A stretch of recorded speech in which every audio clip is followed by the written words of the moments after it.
there's a particular kind of peace that arrives when you stop adding and start letting go. Not the peace of having everything you want, but something quieter, the peace of realizing you already have enough.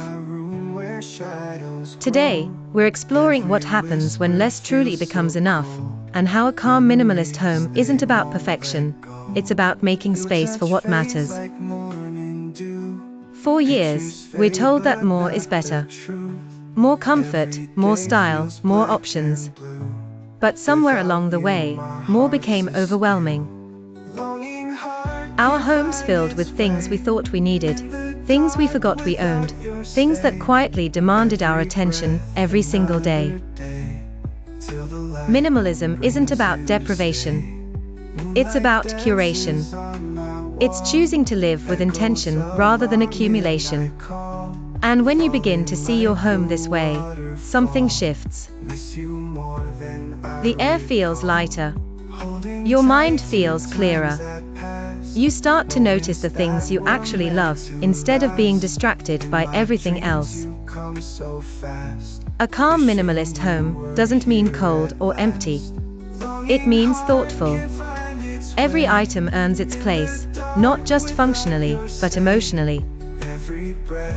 In Feng Shui, clutter represents stuck energy.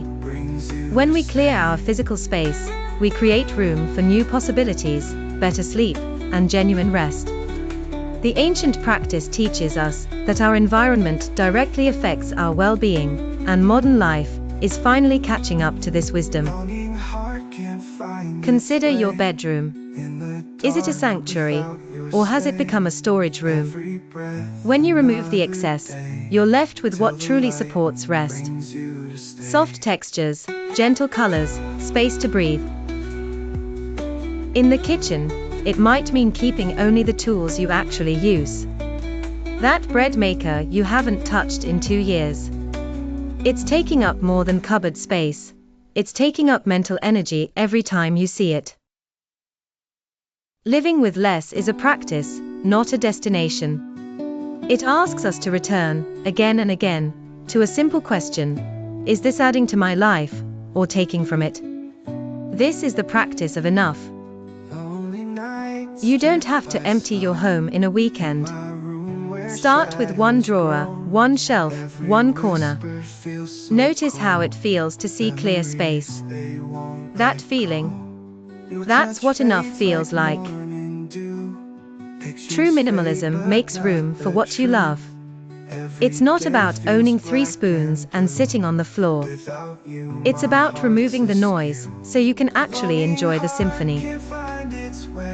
When less becomes enough, you stop searching for the next thing to complete your space. You realize your space was never incomplete, it was just obscured. If you're feeling called toward this kind of simplicity, we are going to show you in the next video. Subscribe and don't miss it.